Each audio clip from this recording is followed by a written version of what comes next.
Readings of Almighty God's words on the pursuit of the truth. How to pursue the truth. 4. Let's talk now about sickness. When it comes to this old flesh of man's, it doesn't matter what sickness people get, whether they can get better, or to what degree they suffer. None of it is up to them. It is all in God's hands. If, when you get sick, you submit to God's orchestrations and you're willing to endure and accept this fact, then you will still have this illness. If you don't accept this fact, you still won't be able to get rid of this sickness. This is a fact. You can face your sickness positively for a day, or face it negatively for a day. That is, regardless of your attitude, you cannot change the fact that you are sick. What choice do intelligent people make? And what choice do foolish people make? Foolish people will choose to live in feelings of distress, anxiety, and worry. They will even become mired in these feelings and will not wish to climb back out. They listen to no advice they're given and wonder, "Oh, how did I get this sickness? Was it caused by tiredness? Was it caused by worry? Or was it caused by inhibition?" Every day, they wonder how they got sick and when it started, thinking, "Why didn't I notice it? How could I be so stupid and perform my duty so honestly?" Other people get a physical checkup every year and at least have their blood pressure tested and have an X-ray taken. How did I not realize that I should go have a physical checkup? Other people live so carefully.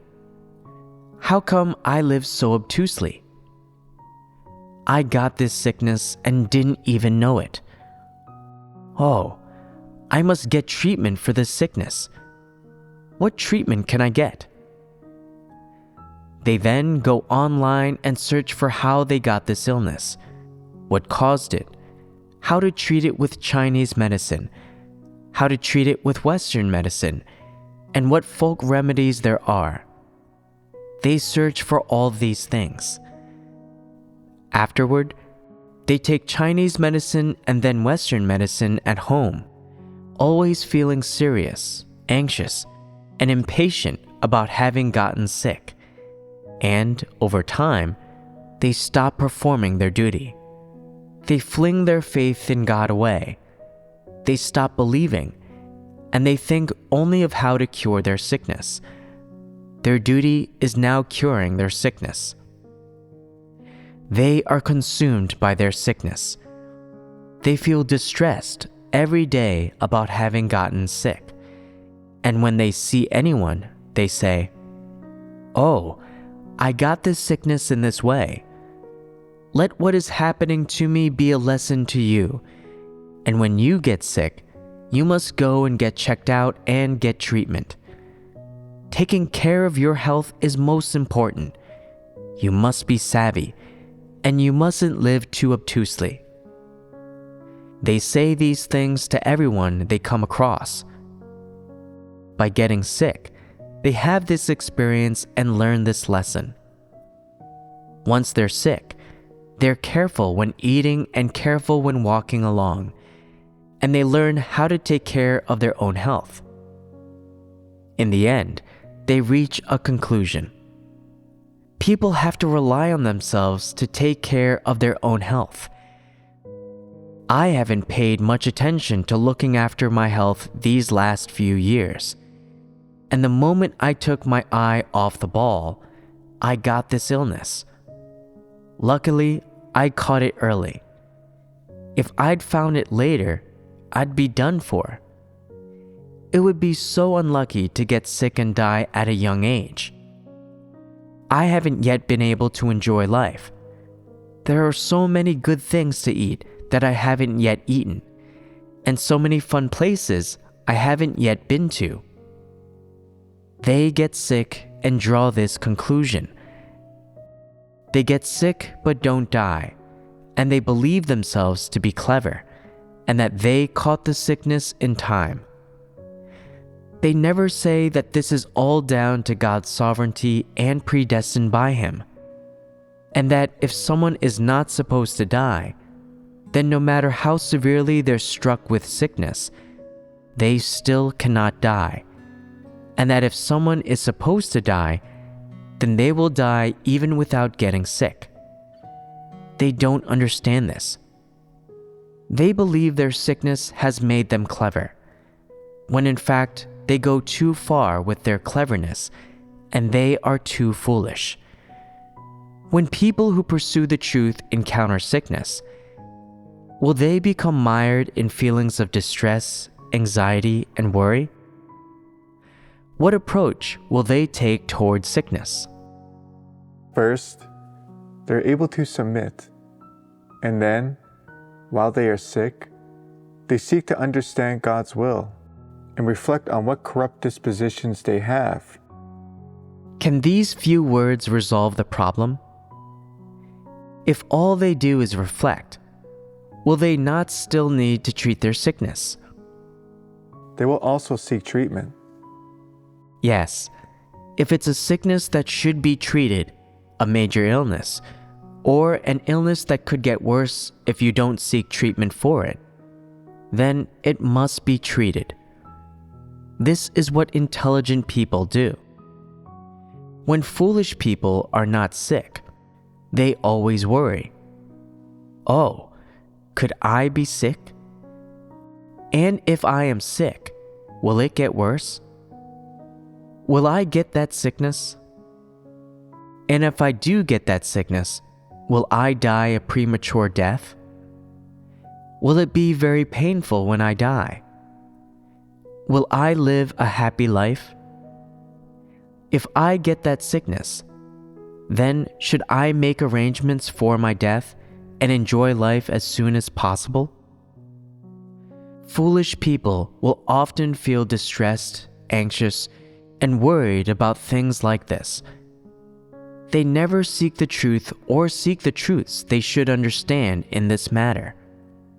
Intelligent people, however, have some understanding of and insight into this matter, either when someone else gets sick or when they themselves are not yet sick. So, what understanding and insight should they have?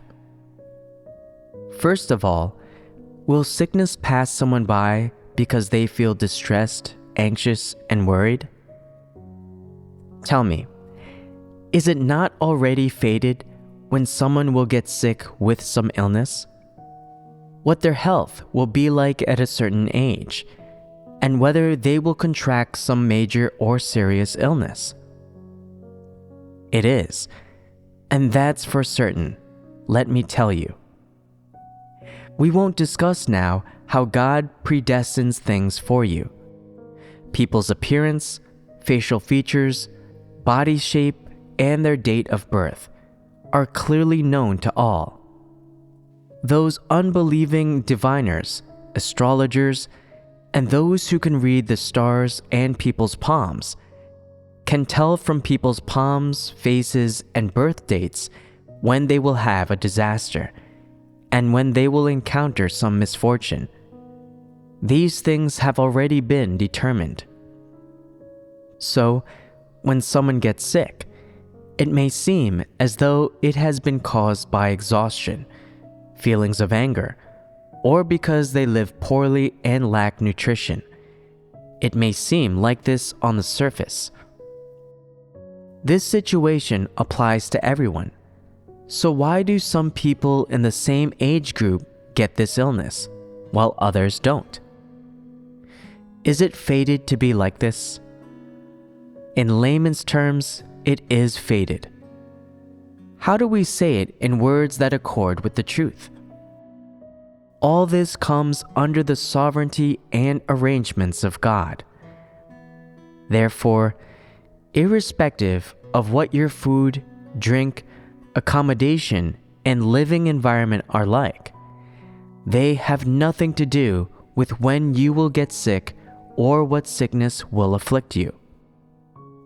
People who don't believe in God always look for reasons from an objective standpoint and always emphasize the causes of the sickness, saying, "You have to exercise more and eat more vegetables and less meat."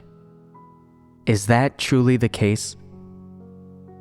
People who never eat any meat can still get high blood pressure and diabetes just the same, and vegetarians can still have high cholesterol. Medical science has not provided an accurate or reasonable explanation for these things. Let me tell you, all the different foods God has created for man are foods which man is supposed to eat.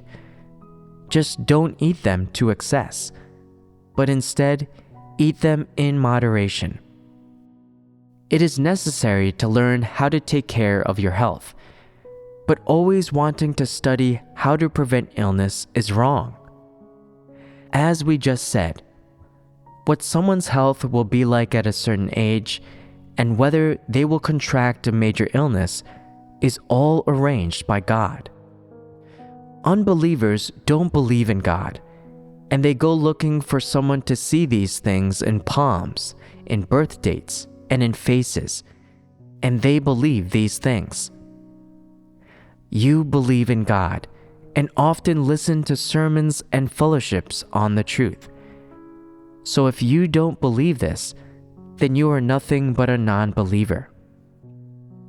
If you truly believe that everything is in God's hands, then you should believe that these things, serious illnesses, major illnesses, minor illnesses, and health, all fall under the sovereignty and arrangements of God.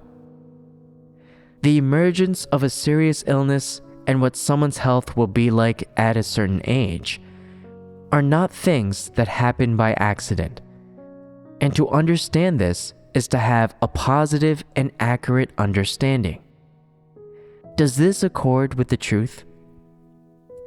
It accords with the truth. It is the truth.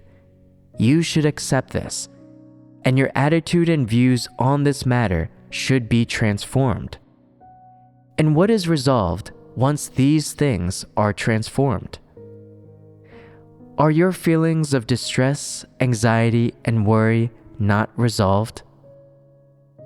At the very least, your negative emotions of distress, anxiety, and worry about sickness are resolved in theory. Because your understanding has transformed your thoughts and views, it therefore resolves your negative emotions. This is one aspect. Whether or not someone will get sick, what serious illness they will get, and what their health will be like at each stage of life cannot be changed by the will of man, but rather are all predestined by God. Some people say, "So is it okay if I don't want to get sick? Is it okay if I want to ask God to take sickness from me? Is it okay if I want to ask God to steer me clear of this disaster and misfortune?" What do you think? Are these things okay? No. You say this with such certainty, but no one is able to understand these things clearly. Perhaps someone is loyally performing their duty and has the determination to pursue the truth, and they are so very important for some work in God's house. And God perhaps takes this serious illness that affects their duty, their work, and their physical energy and strength away from them, as God will take responsibility for His work. But is there such a person as this? Who is like this? You don't know, do you? There are perhaps people like this. If there really were people like this, then wouldn't God be able to take away their illness or misfortune with just one word? Wouldn't God be able to do it with just a thought? God's thought would be, this person will encounter an illness in a particular month at this age. They are now so busy with their work, so they will not get this sickness. They do not need to experience this sickness. Let it pass them by. There is no reason why this shouldn't happen, and it would require only a word from God, right? But who could receive such a blessing? Whosoever truly possesses such determination and loyalty and can truly serve this function in God's work, that is for whom it is possible to receive such a blessing. This isn't the topic we need to talk about, so we won't talk about it right now. We're talking about sickness. This is something most people will experience during their lifetime. Therefore, the kind of sickness that will afflict people's bodies at what time or at what age, and what their health will be like, are all things arranged by God, and people cannot decide these things for themselves. Just like the time when someone is born, they are not able to decide it for themselves. So, is it not foolish to feel distressed, anxious, and worried about things you cannot decide for yourself? People should set about resolving the things they can resolve themselves. And for those things they cannot do themselves, they should wait for God. People should submit silently and ask God to protect them. This is the mindset people should have. When illness really does strike and death really is near, then people should submit and not complain or rebel against God, or say things that blaspheme against God or things that attack Him. Instead, people should stand as created beings and experience and appreciate all that comes from God. They should not try to choose things for themselves. This should be a special experience that enriches your life, and it's not necessarily a bad thing, right? Therefore, when it comes to illness, people should first resolve their wrong thoughts and views concerning the origin of the illness, and then they will no longer worry about this. Moreover, people have no right to control known or unknown things, nor are they capable of controlling them, as all these things are under the sovereignty of God. The attitude and principle of practice people should have are to wait and submit. From understanding to practice, all should be done in line with the truth principles. This is to pursue the truth. Some people are always worrying about their illness, saying, "Will I be able to endure it if my illness gets worse? If my condition deteriorates, will it take my life? Will I need to have an operation? And if I have an operation, will I die on the operating table? I have submitted. Will God take my life because of this illness?" What's the point in thinking these things? If you can't help but think these things, then you should pray to God. It's no good relying on yourself. You will certainly be unable to endure it.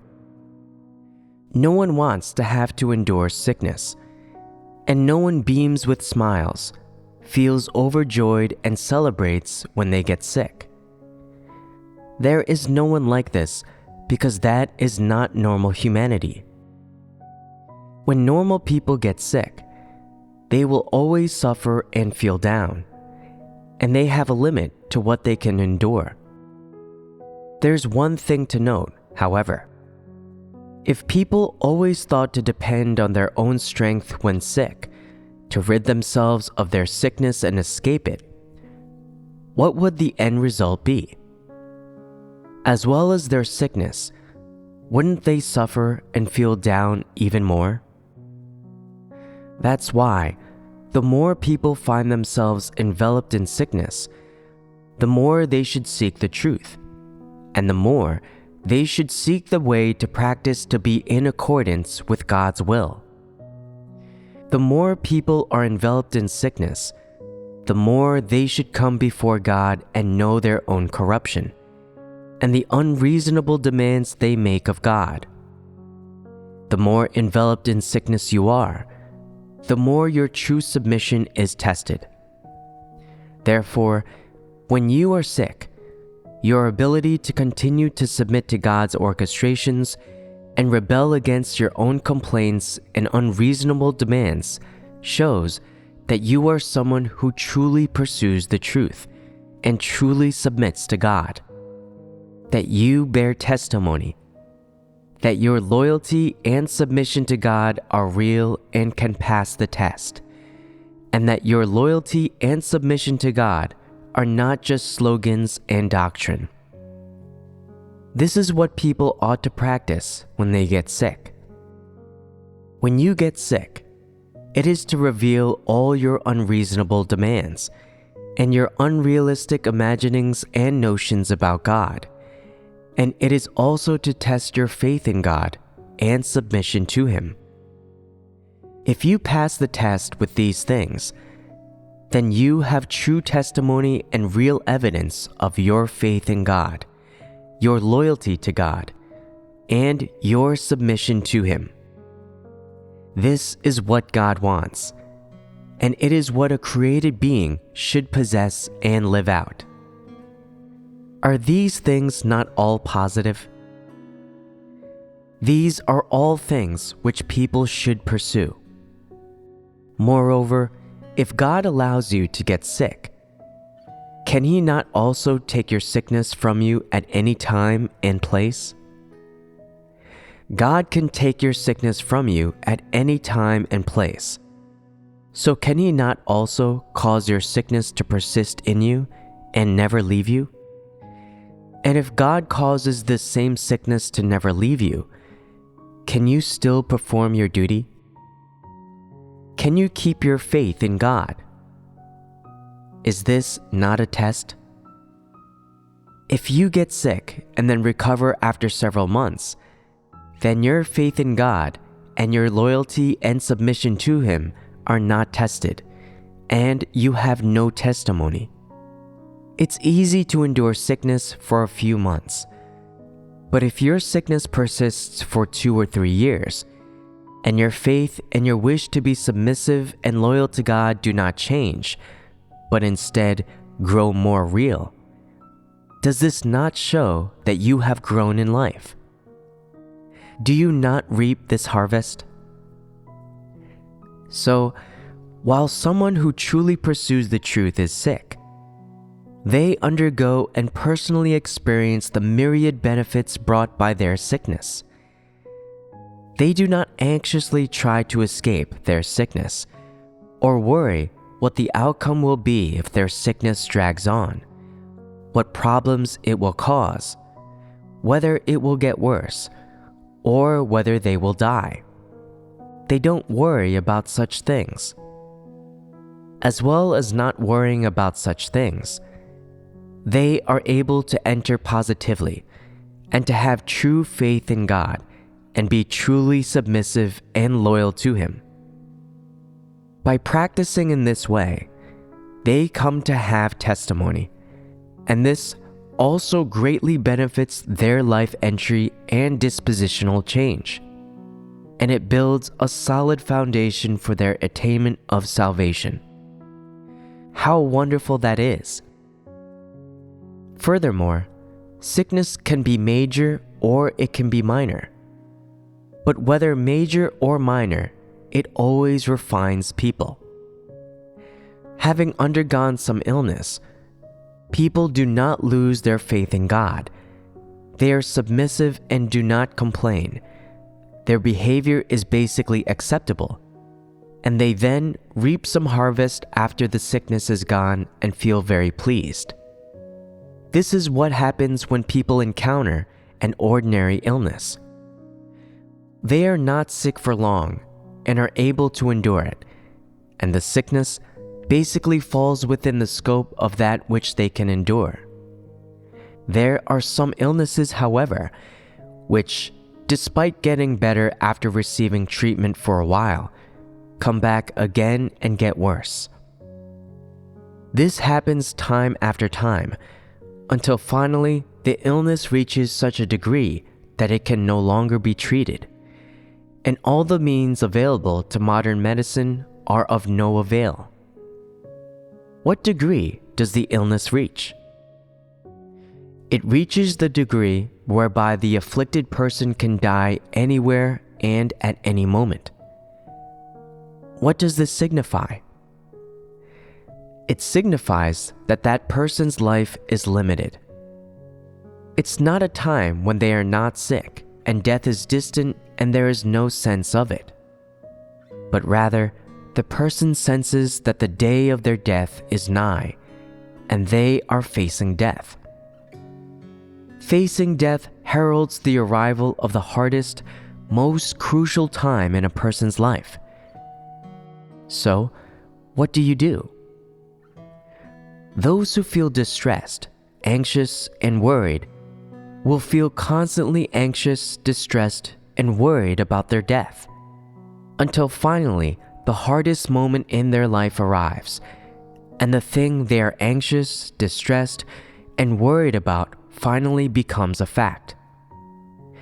The more they fear death, the closer death comes, and the less they want to face death so soon, and yet death unexpectedly makes a surprise attack on them. What are they to do? Do they try to flee death, reject death, oppose death, complain about it, or do they try to make a bargain with God? Which of these methods will work? None of them will work, and their distress and anxiety are useless. What is the saddest thing when they reach the moment of their death? They used to love eating red braised pork, but over the last few years they haven't eaten it very much, and have suffered tremendously and are at the end of their life. They think of red braised pork and want to eat it again, but their health is not up to it, and they cannot eat it. It's too greasy. They used to love making themselves look attractive and getting dressed up. Now they're about to die, and all they can do is gaze upon their closet full of nice clothes, unable to wear any of them. How sad death is. Death is the most painful thing of all, and when they think of it, it feels like a knife twisting in their heart, and all the bones throughout their entire body turn to jelly. When they think of death, they feel grieved and want to cry. They want to weep, and they do cry. They do weep, and they feel hurt that they are about to face death. They think, why do I not want to die? Why do I fear death so much? Before, when I wasn't seriously ill, I didn't think death was scary. Who won't face death? Who doesn't die? Let me die then. Thinking about it now, that isn't such an easy thing to say, and when death really does come, it's not such an easy thing to solve. Why do I feel so sad? Do you feel sad when you think of death? Whenever you think of death, you feel sad and pained, and this thing which causes you the most anxiety and worry finally arrives. Therefore, the more you think like this, the more afraid you feel, the more helpless you feel, and the more you suffer. Your heart is without comfort, and you don't want to die. Who can solve this matter of death? No one can, and you certainly can't solve it yourself. You don't want to die, so what can you do? You must still die, and no one can escape death. Death hems people in. In their hearts, they don't want to die, but all they ever think about is death. And isn't this a case of dying before they're even dead? Can they really die?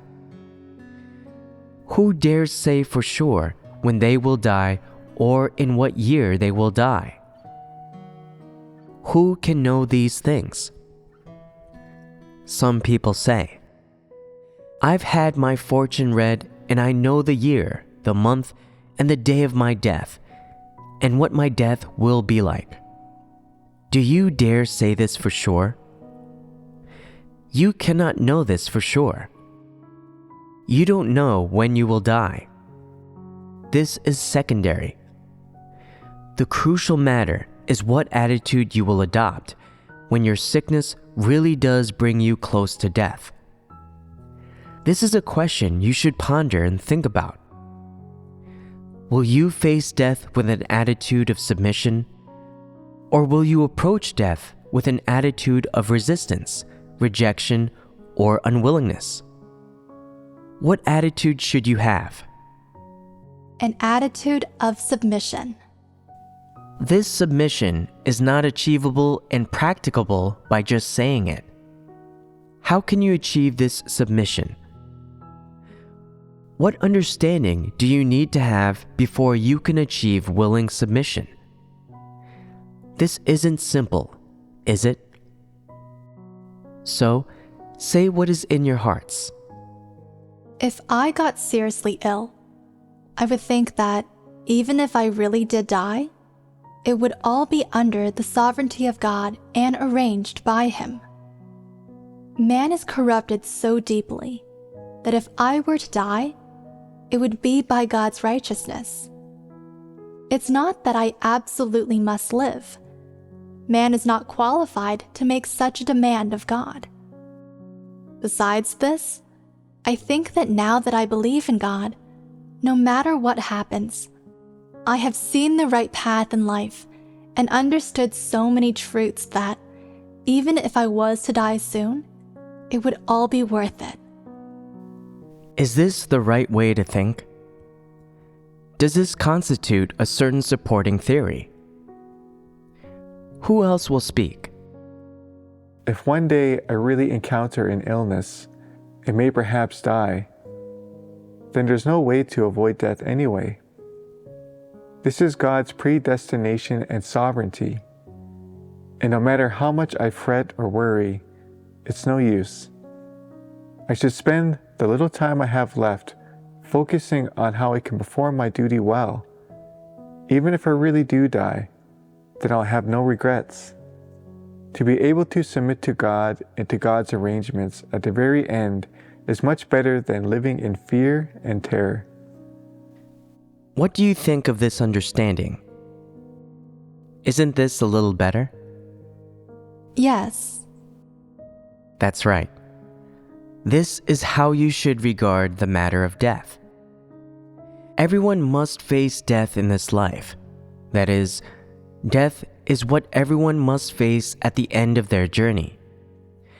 However, there are many different attributes to death. One of these is, at the time predestined by God, you have completed your mission and God draws a line under your fleshly life, and your fleshly life comes to an end. Though this doesn't mean that your life is over. When a person is without flesh, their life is over. Is that the case? The form in which your life exists after death depends on how you treated God's work and words while you were alive. This is very important. The form in which you exist after death, or whether you will exist or not, will depend upon your attitude toward God and toward the truth while you are alive. If, while you are alive, when you face death in all manner of illnesses, your attitude toward the truth is one of rebelliousness, opposition, and feeling averse toward the truth, then when it comes time for your fleshly life to be over, in what way will you exist after death? You will certainly exist in some other way, and your life will certainly not continue.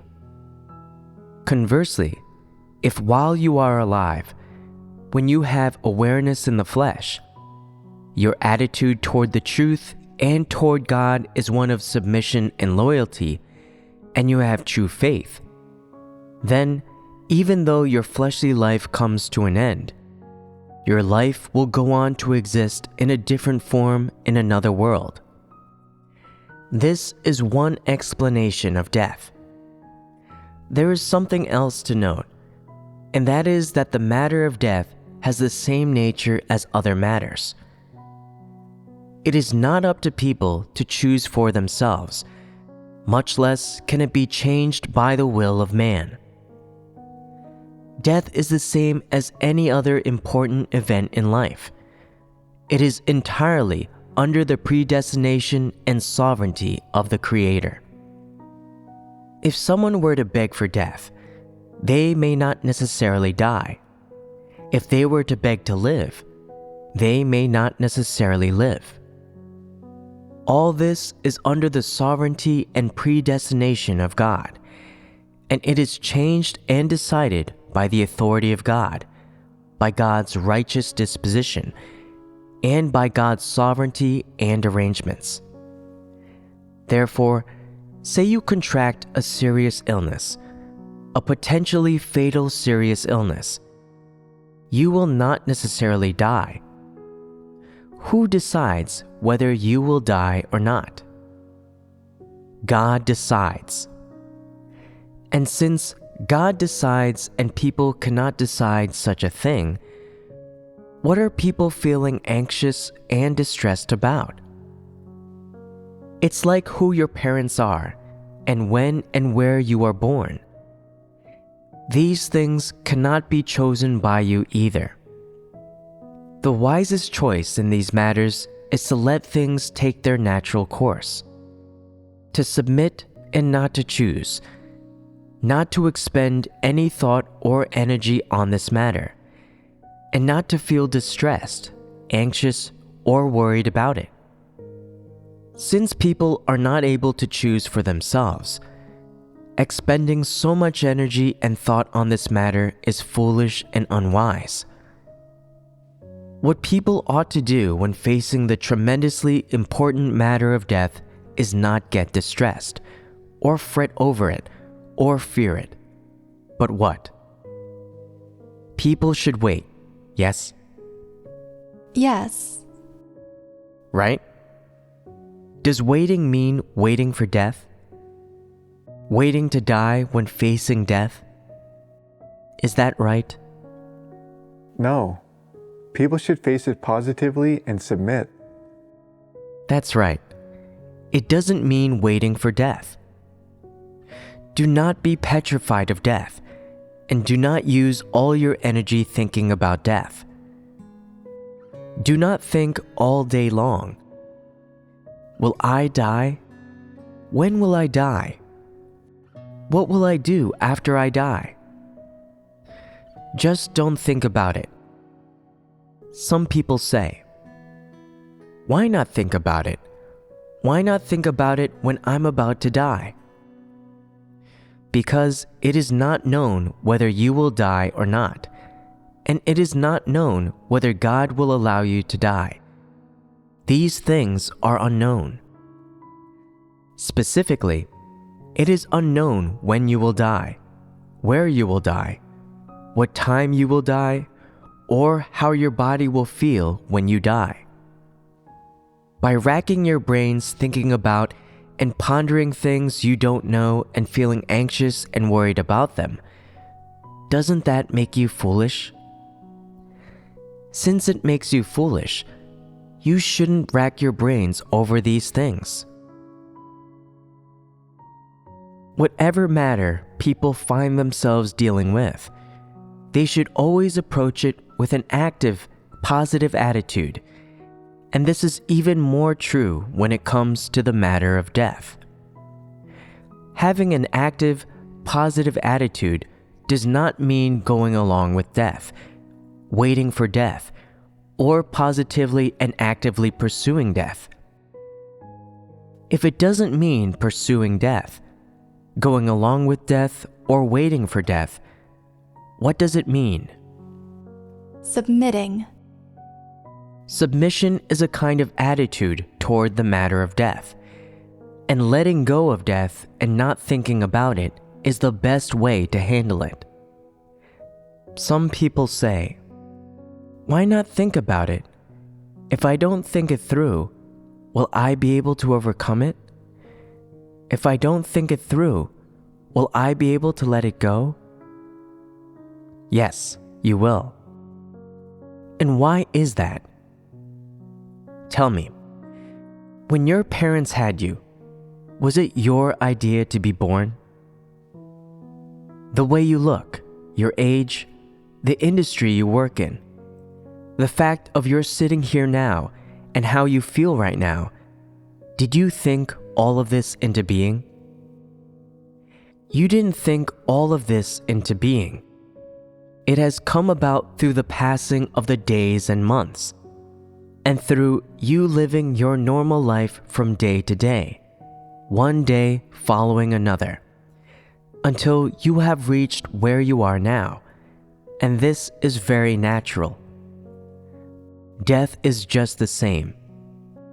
Without being aware of it, you grow to become an adult, to become middle-aged, to become elderly, to get into your last years, and then death comes. Don't think about it. You cannot avoid the things you don't think about by not thinking about them, nor will they come early by thinking about them. They cannot be changed by the will of man, right? Don't think about them. What do I mean when I say, don't think about them? Because if this thing really is about to happen in the near future, then always thinking about it will feel like an invisible pressure on you. This pressure will make you afraid of life and living. You will be without an active and positive attitude, and instead, you will become even more depressed. Because a person facing death has no interest in or positive attitude toward anything. They feel only depressed. They're going to die. It's all over. There's no longer any meaning in pursuing anything or doing anything. They no longer have any prospects or motivation, and everything they do is in preparation for death and heading in the direction of death. So what meaning is there to anything they do? Therefore, everything they do carries elements of and a nature of negativity and death. So, can you not think about death? Is that easy to achieve? If this matter is simply a result of your own mental reasoning and imagination, then you have given yourself a false alarm. You scare yourself, and it simply is not going to happen in the near future. So what are you thinking about it for? This makes it even more unnecessary. What is supposed to happen will always happen. What is not supposed to happen will not happen no matter how you think about it. Fearing it is useless, as is worrying about it. Death cannot be avoided by worrying about it, nor will it pass you by just because you fear it. Therefore, one aspect is that you should let go of the matter of death from within your heart and don't think anything of it. You should entrust it to God, as though death has nothing to do with you. It is something God arranges, So allow God to arrange it. Doesn't it then become simple? Another aspect is that you should have an active and positive attitude toward death. Tell me, who among the billions of people all across the world is so blessed to hear so many of God's words, to understand so many of the truths of life, and understand so many mysteries? Who among them can personally receive God's guidance, God's provision, His care and protection? Who is so blessed? Very few. Therefore, you few being able to live in God's house today, receive His salvation and receive His provision makes it all worth it, even if you were to die right now. You are so very blessed. Isn't that right? Looking at it from this perspective, people should not be scared stiff by the matter of death, nor should they be constrained by it. Even though you haven't enjoyed any of the glory and wealth of the world, yet you have received the pity of the Creator and heard so many of God's words. Isn't this blissful? No matter how many years you live in this life, it's all worth it and you have no regrets, because you have been constantly performing your duty in God's work. You have understood the truth, understood the mysteries of life, and understood the path and goals you should pursue in life. You have gained so much. You have lived a worthwhile life.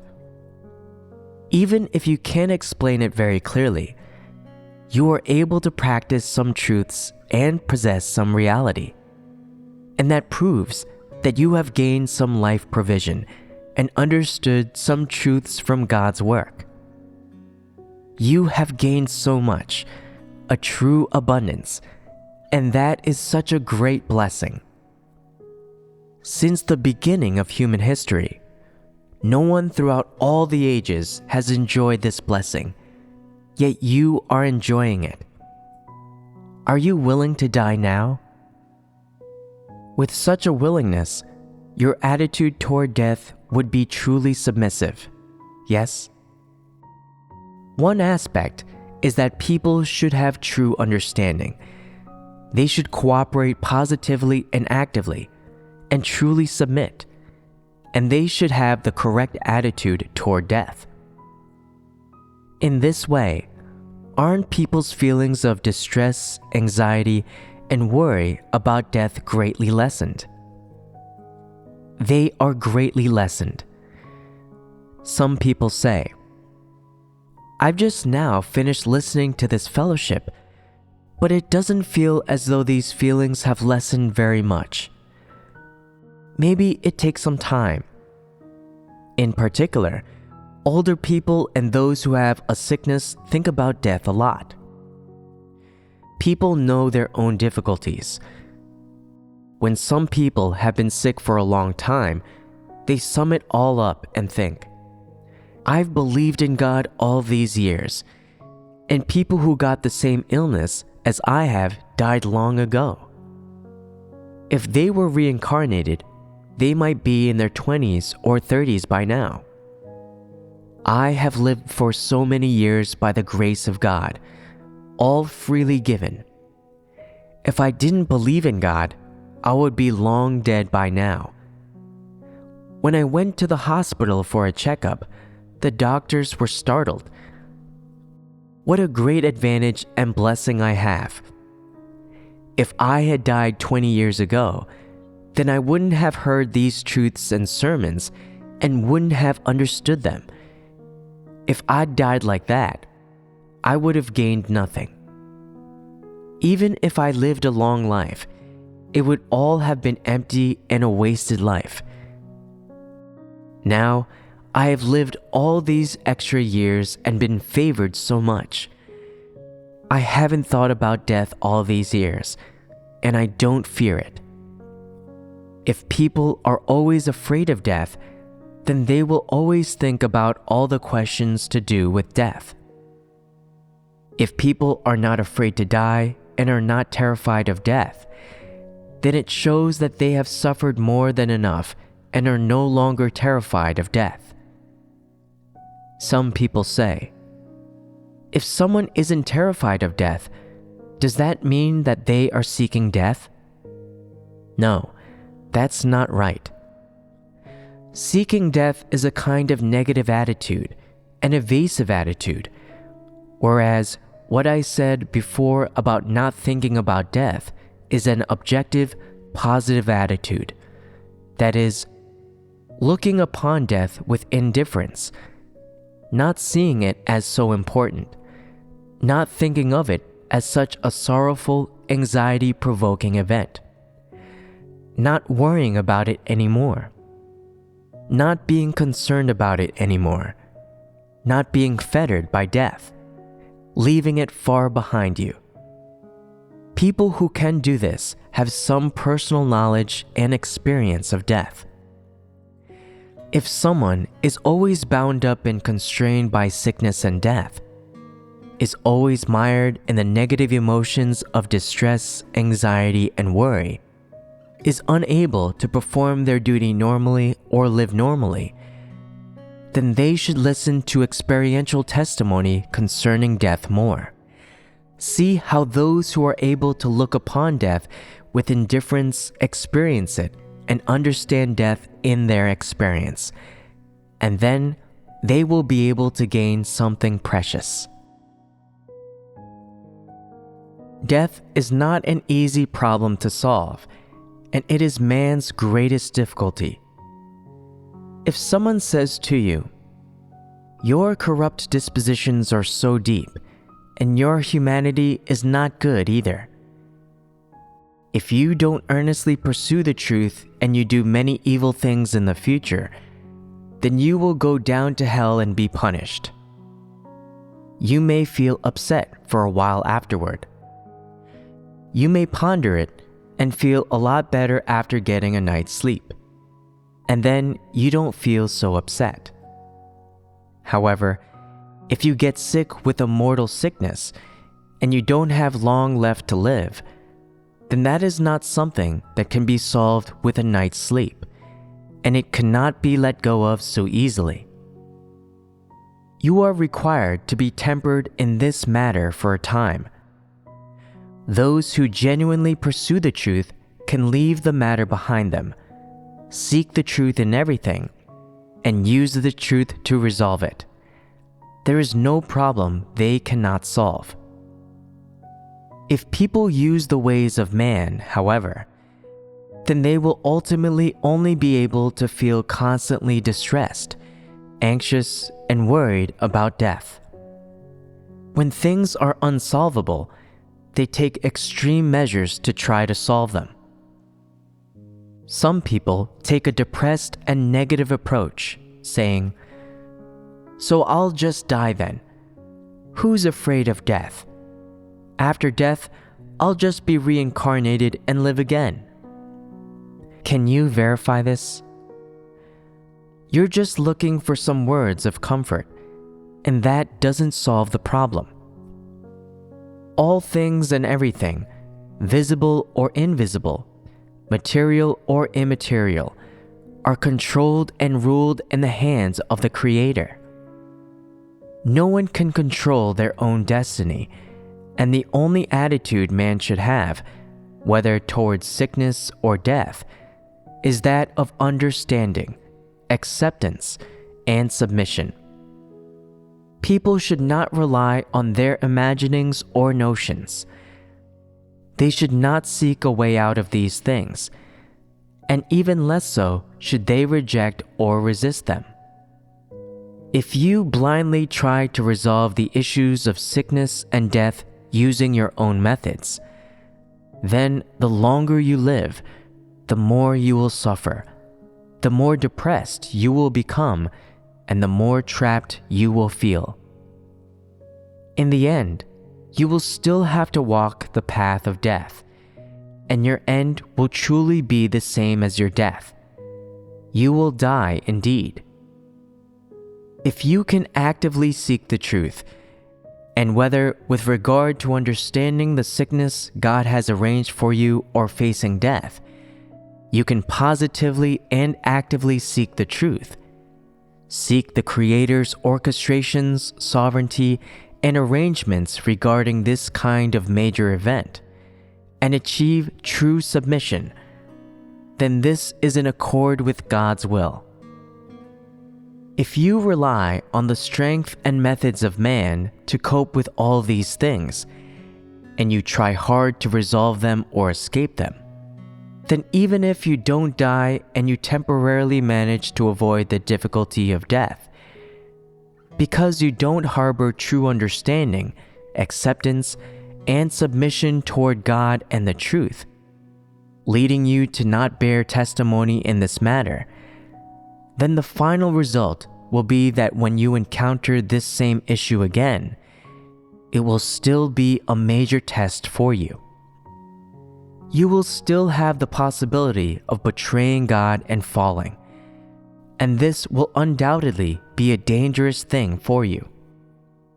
Therefore, if you really are now facing sickness or death, then let me tell you, it's better to take advantage of this practical situation right now to seek the truth and resolve this matter from the root, instead of waiting for death to truly come only to be caught off guard, to feel lost, perplexed, and helpless, thereby causing you to do things that you will regret for as long as your life lasts.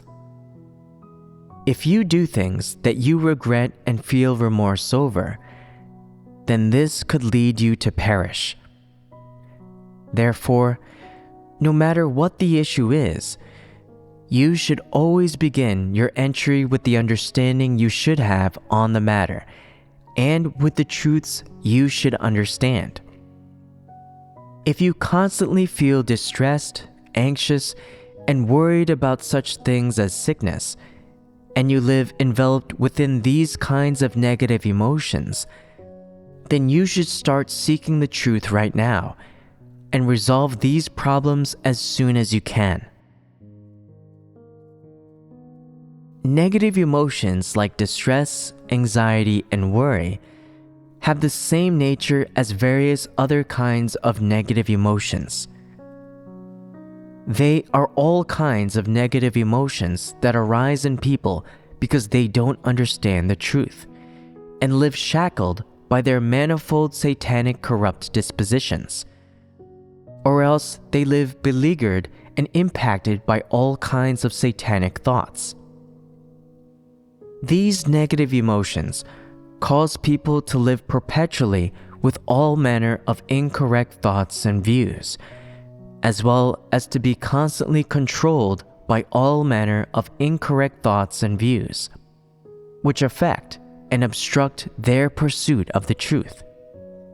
Of course, these kinds of negative emotions of distress, anxiety, and worry disrupt people's lives, direct their lives, affect their pursuit of the truth, and keep them from pursuing the truth. Therefore, although these negative emotions are emotions in a simple sense, their function must not be underestimated. The effect they have on people and the consequences they bring about to people's pursuit and the path they walk are perilous. In any case, when someone often has all manner of negative emotions bubbling up to disturb them, they should immediately discover and dissect why these negative emotions often arise, and why they are often vexed by these negative emotions. Also, in a certain special environment, these negative emotions will vex that person constantly and greatly disturb their pursuit of the truth. These are things that people ought to understand. Once they have understood these things, the next thing for them to do is think about how to seek and understand the truth in this matter. strive not to keep being vexed and affected by those incorrect thoughts and views, and replace them with the truth principles taught to them by God. Once they have understood the truth principles, the next step is for them to practice in accordance with the truth principles God has taught them. While they do this, all their negative emotions will gradually emerge to disturb them, only to be gradually resolved and rebelled against one by one, until, without them being aware of it, they will leave all these negative emotions behind them. So, what does the resolution of the various negative emotions rely upon? It relies upon people's dissection and understanding of them. It relies upon people's acceptance of the truth. And even more so, it relies upon people's pursuit and practice of the truth. Isn't that so? As people gradually pursue and practice the truth, all their various negative emotions are gradually resolved and let go. So, looking at it now, which do you think are easier to let go and resolve? These various negative emotions or corrupt dispositions? Negative emotions are easier to resolve. You think negative emotions are easier to resolve? It varies from person to person. One is not harder or easier than the other. It just depends on the person. In any case, beginning with fellowshipping on letting go of negative emotions, we have added some content to people's pursuit of dispositional change, and that is letting go of the various negative emotions. Letting go of negative emotions is primarily done to resolve some incorrect thoughts and views, whereas resolving one's corrupt dispositions requires an understanding of the essence of corrupt dispositions. Tell me, which is easier, resolving negative emotions or resolving corrupt dispositions? In fact, neither problem is easy to solve. If you are truly determined and can seek the truth, then whichever problem you attempt to solve will not be a problem at all. However, if you do not pursue the truth and are unable to sense just how serious these two problems are, then it won't be easy no matter which problem you try to solve. When it comes to these negative, adverse things, you need to accept the truth, practice the truth, and submit to the truth in order to resolve them and replace them with positive things. This is always the process, and it always requires people to rebel against negative things and accept positive and active things, and things which accord with the truth. One aspect is to work on your thoughts and views, and one is to work on your dispositions. One is to resolve your thoughts and views, and one is to resolve your corrupt dispositions. Of course, these two things sometimes emerge together and involve each other. In any case, letting go of negative emotions is something people should practice when pursuing the truth. Right. Let's end today's fellowship here.